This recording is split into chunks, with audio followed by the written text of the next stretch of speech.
Podcastis 33 räägime oma elu viimisest uutele tasemetele ning unistuste ja soovide täitmisest läbi tegutsemise ja töö iseendaga. Mina olen Kristel ja kui sa soovid kogeda elu ja täita unistusi kõikides võimalikes mõõtmetes, siis jää minuga ja astume koos, sest tegelikult on kõik võimalik. Tere sulle ilusast lumisest Tartust.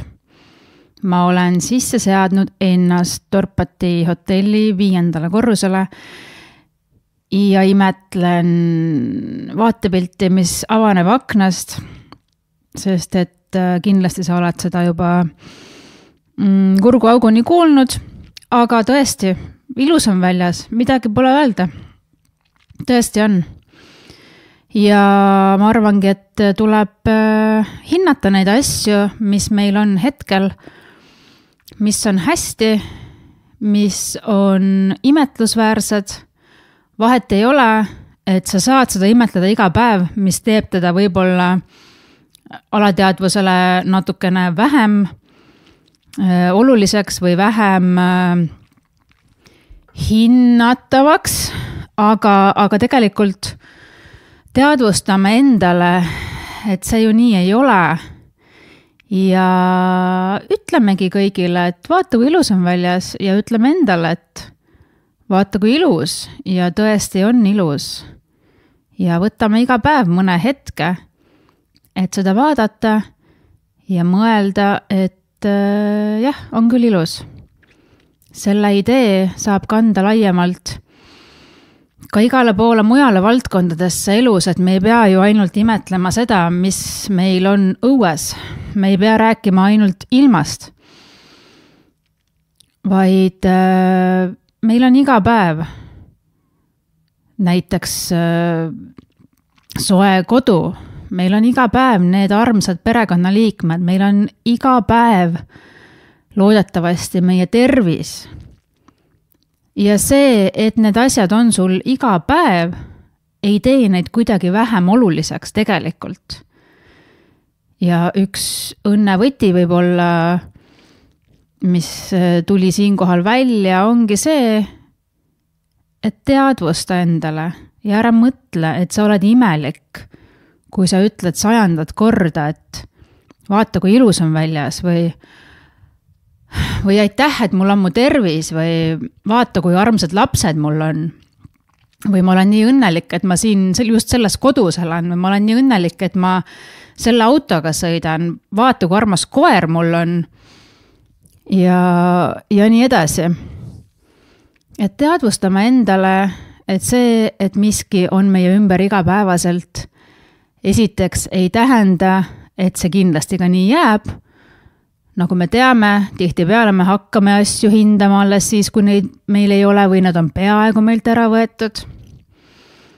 Ja isegi kui ta jääb, siis see ei tee teda vähem oluliseks ega vähem eriliseks. See oli siis selline eksprompt sissejuhatus või eksprompt esimene lõik, mis lihtsalt tuli hetke sünnil vaadates aknast välja, aga tegelikult mul ongi plaanis teha ette valmistamata selline hetkest kantud osa ja rääkida lihtsalt seda otse ausalt, avatult ja otsekoheselt, mis mul parasjagu pähe tuleb. Nimelt siin vahepeal ongi uute episoodide salvestamisel minu enda välja mõeldud takistuseks saanud see, et ma ei ole episoode ette valmistanud, et varasemalt, mis ma olen teinud, ma olen ikkagi ütleme nii, et uurimustööd teinud, et mul on küll teemad, millest ma tahan rääkida ja mul on omad kogemused, omad arusaamad, omad arvamused, et kindlasti ei saa öelda, et mul ei ole ideid või et ma pean nüüd hakkama mingi teemaga nullist tutvust tegema, seda kindlasti mitte.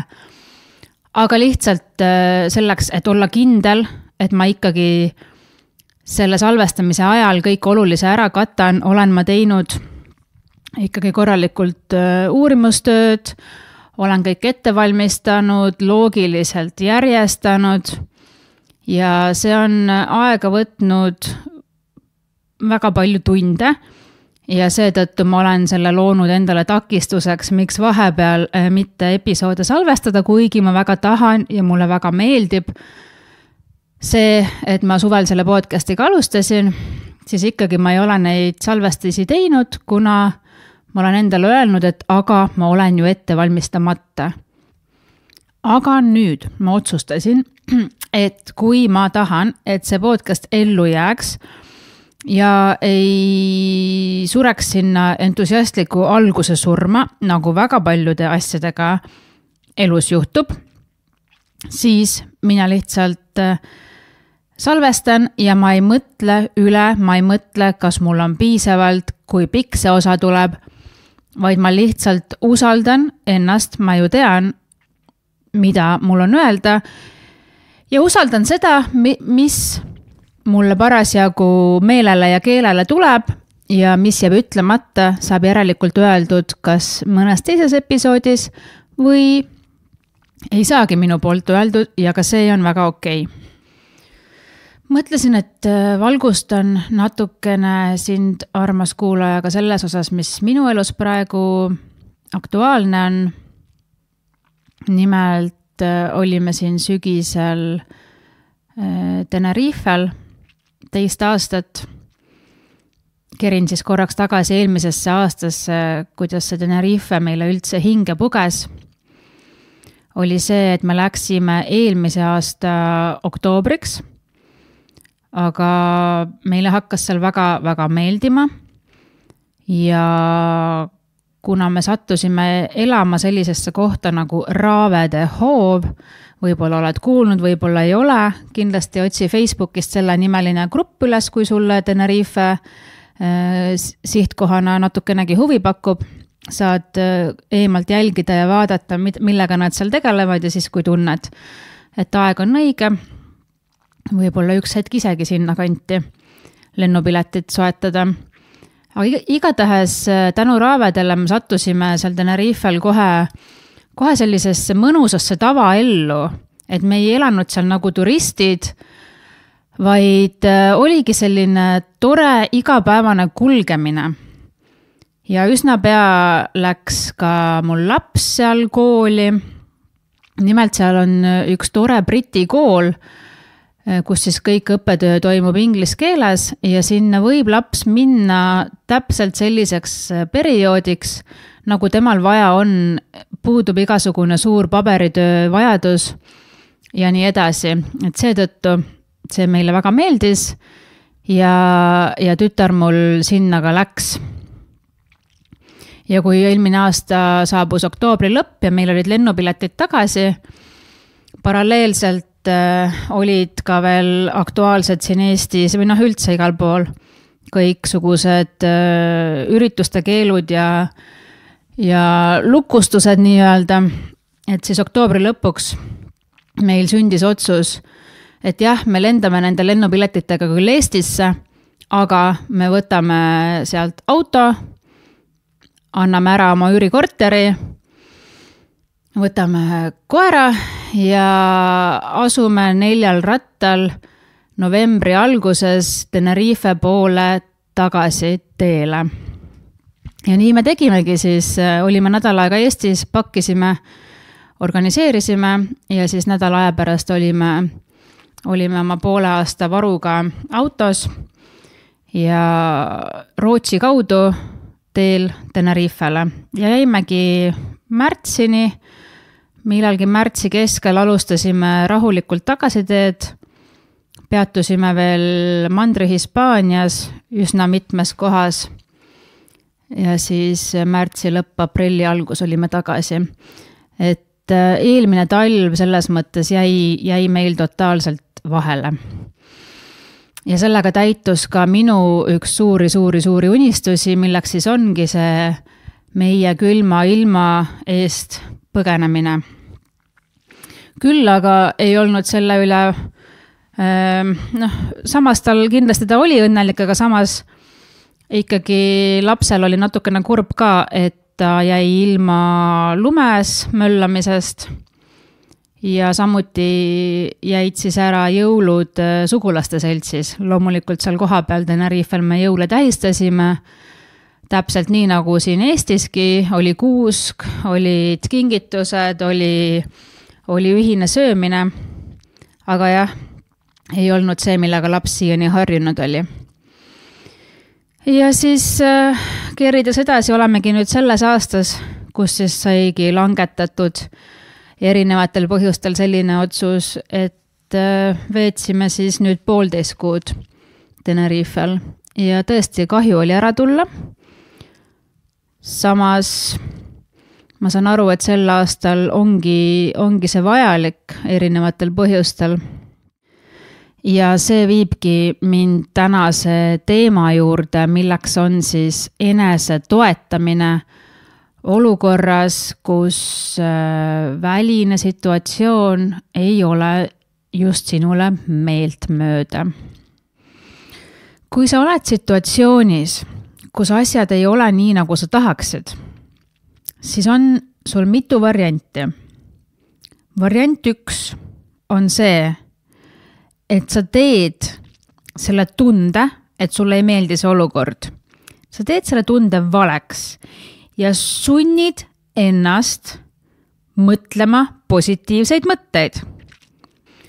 Näiteks, kui mulle ei meeldi, või ütleme nii, et kui ma saaksin valida, ma ei valiks seda varianti, kus väljas on pidevalt pime ja külm, siis ma hakkan mõtlema, et aga tuled ju põlevad ja igal pool on valgused ja ma saan ju ennast riidesse panna ja pole see nii hull midagi ja ühesõnaga selle nii-öelda nagu tähe all, muidugi ma tean, et ma ei saa seda muuta ja on suur vahe tegelikult selles, kas sa vigised millegi üle või sa tunnistad, et see ei oleks sinu esmane valik, see ei ole sinu eelistus ja sinuga see tegelikult kokku ei kõla.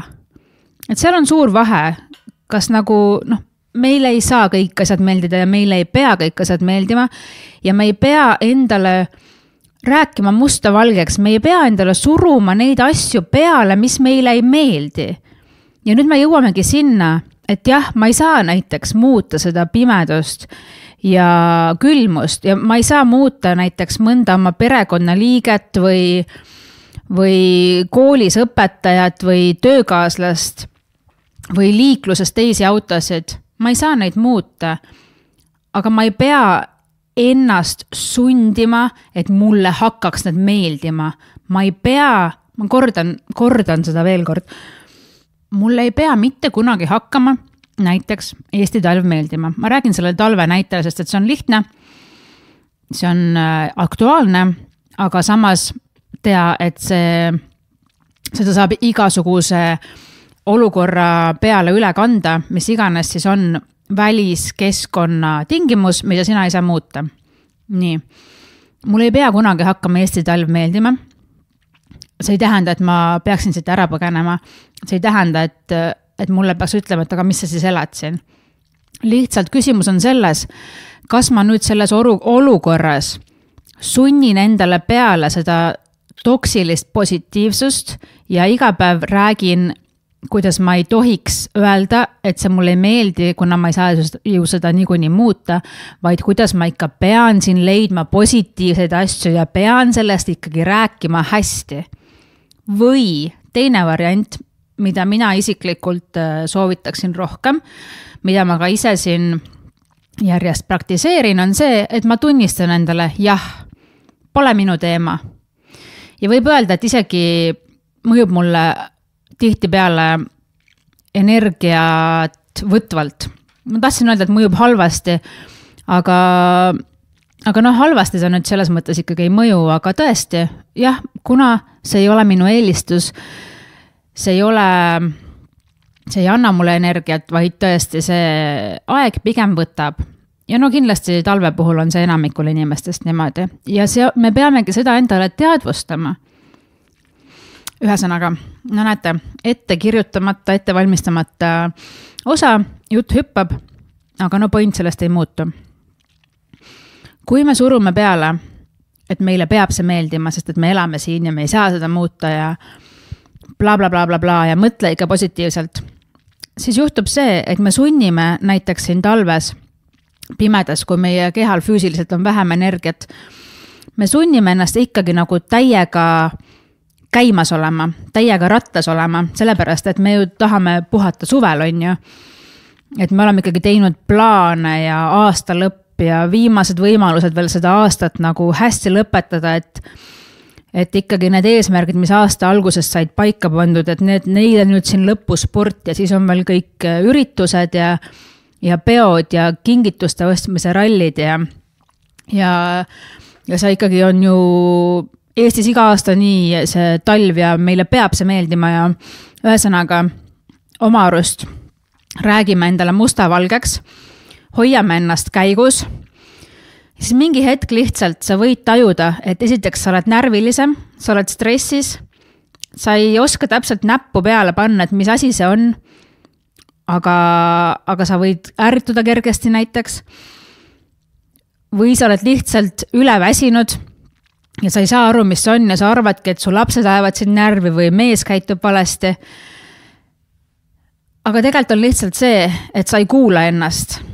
Sa arvasid, et sa pead mõtlema positiivselt, et sa ei tohi öelda, et miski sulle ei meeldi ja toimetad sellest hoolimata edasi sellise plaani järgi, nagu sa näiteks olid endale suvel paika pannud, kui sul oligi rohkem energiat ja muudkui käid ja siis järsku avastad, et wow, midagi on sassis ja eluga ei ole rahul, ärevus kipub, no mis iganes, ükskõik kust see võib välja lüüa see tagajärg, kui sa ei ole tegutsenud endaga kooskõlas, kõik need ärevused, stressid, närvilisused, kõik need võivad sealt tulla, et sa lihtsalt kuskil oled jätnud enda keha, oled jätnud ise ennast kuulamata.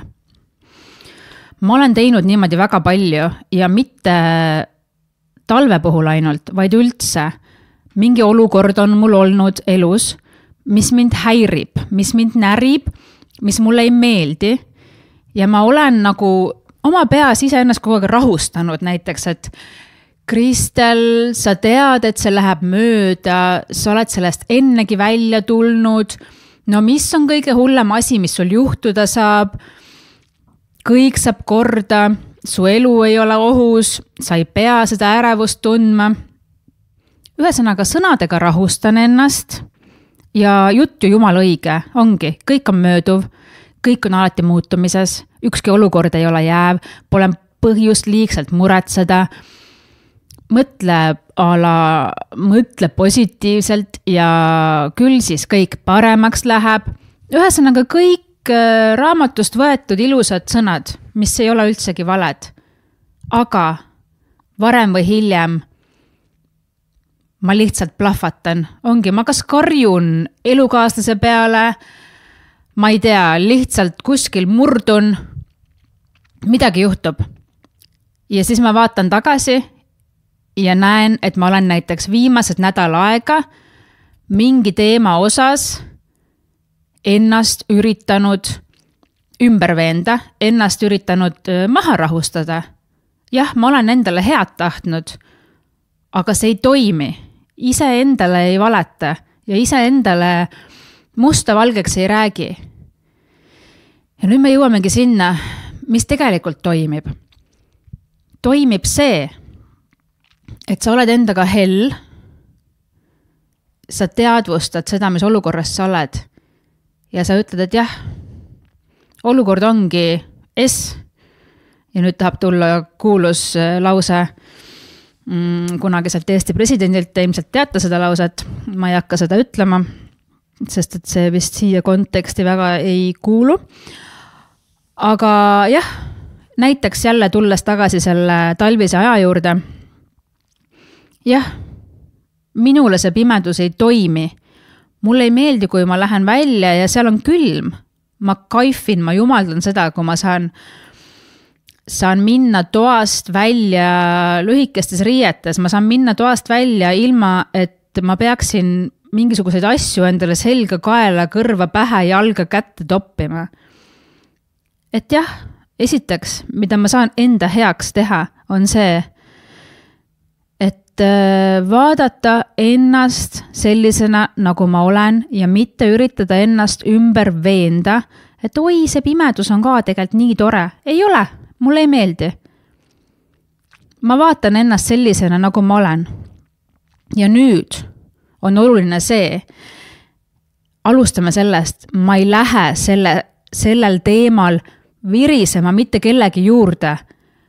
Ei ole see, et ma saan sõbrannaga kokku ja oi, jälle nii pime, oi. Ei ole. Ma ju tean ise ka, et lihtsalt olukord on, nagu ta on. Ja minu võimuses ei ole seda muuta. Minu võimuses on muuta ennast. Minu võimuses on toetada ennast. Nii et siis number 1, kui ma olen endale tunnistanud, et mulle see väliskeskkonnas olev olukord hetkel ei meeldi, siis ma saan mõelda edasi, et aga kuidas mina toimiksin selles olukorras siis kõige paremini. Kindlasti ei toimi minu jaoks see, kui ma sunnin ennast sellest hoolimata, et ei ole midagi, lähed ja teed ära, ärkad hommikul vara, lähed õue jalutama, lähed trenni, teed seda, teist ja kolmandat. Ei, see ei ole ka endaga arvestamine.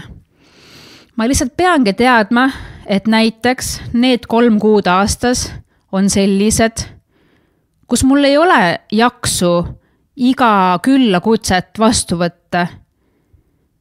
Ja kus ma tahangi olla kodus juba näiteks kell 5 õhtul ja ma ei tahagi võtta mingeid kohustusi, ma ei taha teha mingeid käike peale seda aega, sellepärast et mulle tundubki, et kell 5 on juba energia madal, õhtu on käes ja parem olla kuskil seal kodus endale mugavas asendis, mugavas kohas. Aga mis nüüd võib juhtuda? Kui ma ütlen näiteks sõbrannale, et kell 6 õhtul, et kuule, sorry, kell on juba nii palju, ma ei tule suga trenni või ma ei saa suga kokku või ma ei tahaks enam külalisi vastu võtta, mis iganes. Sa oled nagu teadvustanud endale oma rütmi, oma soovi ja sa peadki reaalselt need äraütlemised, need loobumised tegema, siis tihtipeale võib tulla selline väike tagasilöök, et sa hakkad nagu kahtlema. Tekivad süümekad, mõtled, et mis mõttes ma kell 6 õhtul enam ei lähe sinna või? Aga siis see on jälle see hetk, kus sa ei tunnista enda seda olemust, ongi enda rütmi, enda energiavajadusi. Vaid sa vaatad kella ja mõtled selle kella aja peale, et kell 6 on ju nii vähe veel. Siis tulebki tulla enda juurde tagasi ja usu mind, kui sa oled endale täies valguses otsa vaadanud, tead 100%, mis sulle sobib, mis sulle ei sobi, mis sulle annab energiat, mis sinult võtab energiat, mida sa aktsepteerid, mida sa ei aktsepteeri, kui sa oled ilma igasuguse valehäbita, ilma igasuguse kellegi teise arvamuse pärast muretsemata, oled endale otsa vaadanud ja need asjad kindlaks teinud, siis tegelikult on see, et ükskõik mis loobumine sul tuleb seetõttu, millest sa pead loobuma, kellele sa pead ära ütlema, sa tegelikult ideaalis võiksid teha seda süümepiina vabalt. Sellepärast, et sa tead, et sa oled pannud ennast esikohale ja ei tee asju kellegi teise pärast või sellepärast, et ühiskonnas tehakse või et põhimõtteliselt ju võiks teha või et suvel samal ajal sa teeksid seda. Ma olen varem ka vaadanud ja imetlenud inimesi, kes suudavad näiteks mingitest kutsetest või nii-öelda võimalustest ära öelda lihtsalt ilma silmagi pilgutamata. või mingitest asjadest, mis tõotavad tulla väga põnevad või mida kõik teised ju teevad. Ja ma olengi alati vaadanud ja imetlenud seda nende meelekindlust, et vau, kuidas nad suudavad, kuidas nad julgevad, kuidas nad seda teevad. Aga see võti ongi selles, et sa oled iseendaga kooskõlas ja teed otsuse ainult enda järgi. Ühesõnaga teadvusta endale, mis olukorras sa oled ja tee otsused vastavalt sellele, mitte vastavalt sellele, kuidas keegi teine arvab, et õige oleks. Aga nüüd jõuame selle mündi teise küljeni, et jah, ära tee midagi, mida sa selles mõttes ei taha, aga mõtle, teadvusta endale, mis sind toetab. Näiteks, kui sul ongi mingi raskem aeg, siis mõtle selle peale, mis sind toetab, mis sind tõstab, mida su keha vajab. Kas või näiteks liikumine. Kui sa tead, et sul on palju tööd, sul on väga palju tööd, mis nõuab sul istumist arvuti taga ja sa tead, et sul jälle endast räägin, aga jääb alaselg valusaks, kui sa istud pikalt ühe koha peal, siis ma tean, et on raske tulla sealt arvuti tagant ära ja võtta see tund endale liigutamiseks, joogaks, trenni tegemiseks. Tihtipeale see päev lihtsalt kuidagi libiseb mööda ja kui sa ei teadvusta, et jah, see tegevus toetab sind, tõstab sind, mõjub sulle hästi, siis lihtsalt aeg läheb ja sa avastad ennast valutava seljaga või kange kaelaga või mis iganes sümptomid sul võivad avalduda. Et ühesõnaga on mingid hetked, kus sa peadki tuimalt ütlema, et ei, ma ei tee seda, mul on vähem energiat, ma rohkem puhkan, aga on ka mingid hetked, kus sa just ütled iseendale, et nii, ma nüüd tõusen siit arvuti tagant püsti, rullin oma mati lahti ja teen see 30 minutit, 40 minutit, 60 minutit seda joogat. Ja isegi kui sa seda alguses ei taha, siis jah, ma sunnin ennast sellepärast, et ma tean, et see mõjub mulle hästi. Ja trenni tasandil sul on ka alati võimalus valida, kas sa tahad teha tugevamat lihastrenni, tahad sa teha rohkem venitusi, midagi rahulikumat. Jällegi kuula ennast, aga mingitest mugavustsooni punktidest me siiski peame selle teadlikkusega, mis meile hästi mõjub ja tahtejõuga üle astuma. Et siis endani seda head tulemust tuua ja lõppkokkuvõttes ikkagi ennast toetada. Aga see enese distsipliin ja tahtejõud ja see mingis mõttes ka sundimine, see ikkagi peab toimuma nende enda teadvustamise raamide sees. Näiteks jällegi see pimedus on ju. Kui ma tean, et mul ei ole enam õhtuti energiat, sest et väljas on juba 6 tundi pime olnud, siis ma ei jäta seda trenni õhtuks. Ma pingutan, ma planeerin, et ma saaksin selle teha ära näiteks päeval valges. Ma arvestan sellega, et pimedus ei ole minu teema, see sööb mulle energia ära ja järelikult, aga minul on vaja liikuda, järelikult talvel ma planeerin selle tegevuse kell 11, kell 12.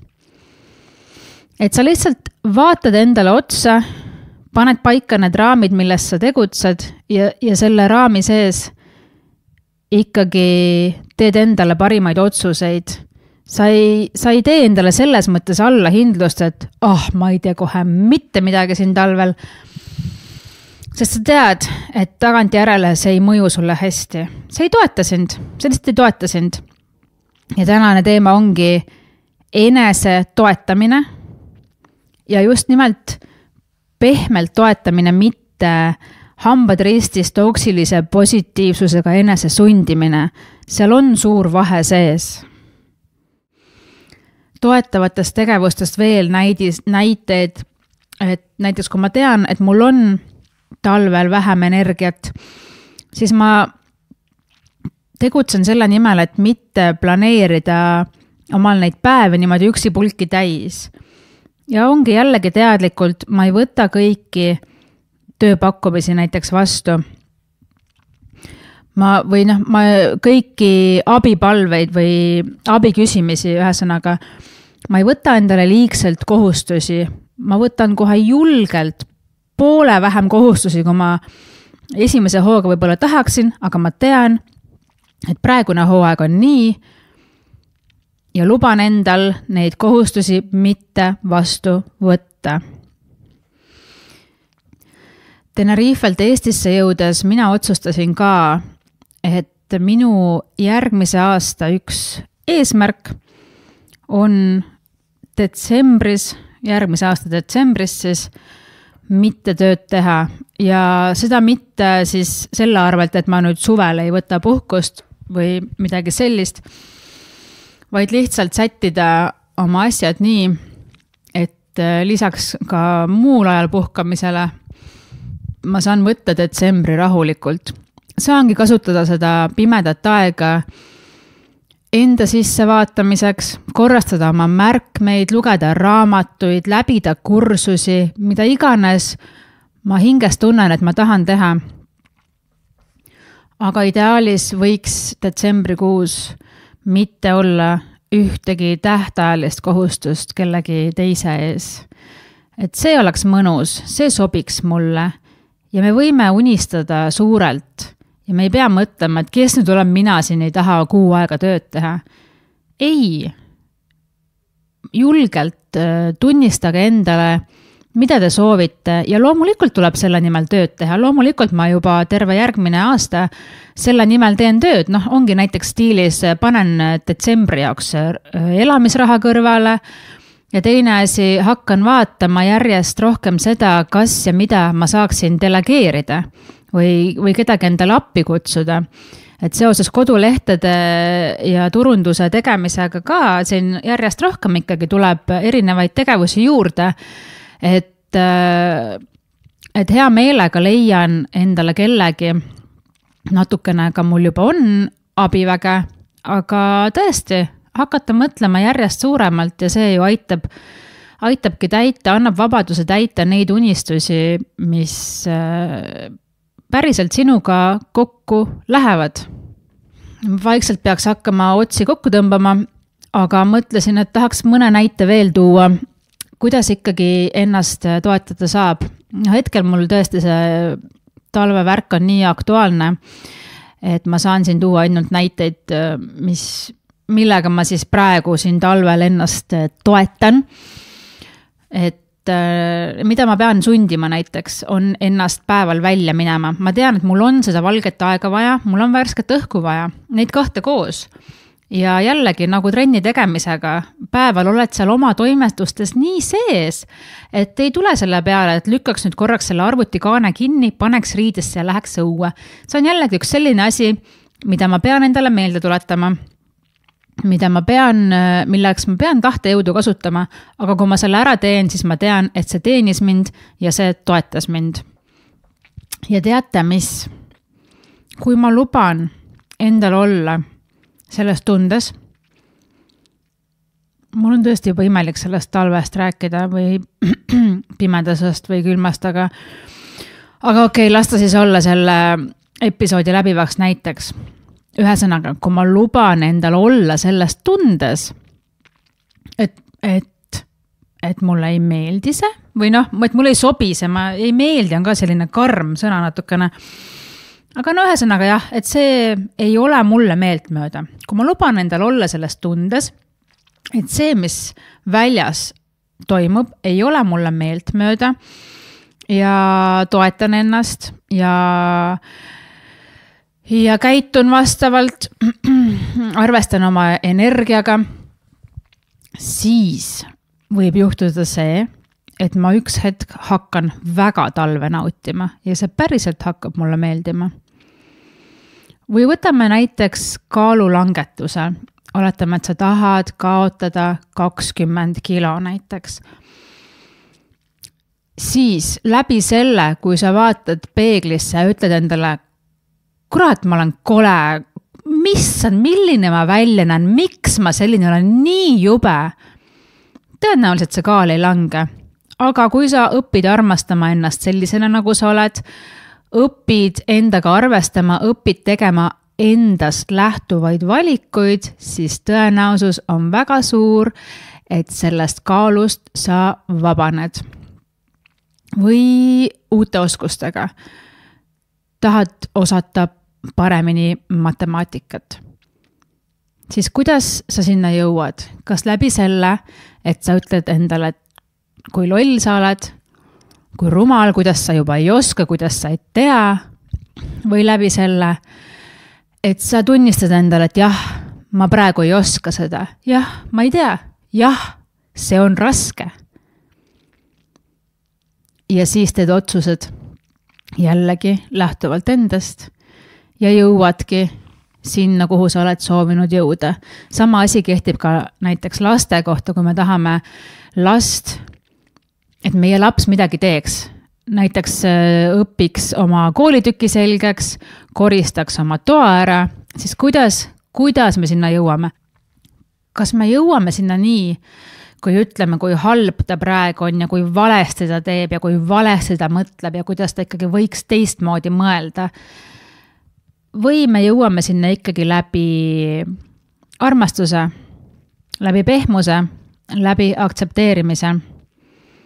Tihti tundub, et peab karm olema ja ei tohi hästi öelda ja aktsepteerida, sellepärast et siis ju ei ole edasiminekut.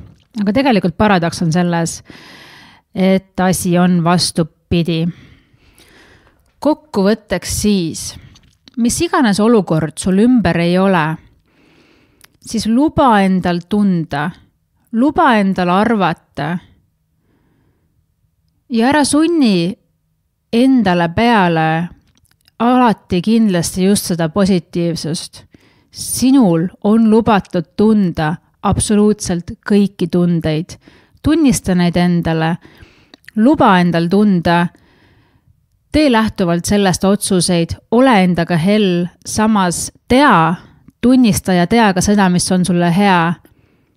Kindlasti ära astu ohvri rolli ja ära kurda ega virise, vaid lihtsalt vaata ausalt otsa, tunnista ja tunneta, mis parasjagu selles olukorras sind teenib ja toetab ja süümepiinadeta vali just need tegevused ja ka tegemata jätmised. Aitäh sulle, et ära kuulasid ja järgmise korrani. Aitäh, et kuulasid podcasti 33. Kui miski sind kõnetas, siis tule jutusta minuga ka Instagramis @kristeltammin. Soovin sulle julgust unistada ja tegutseda.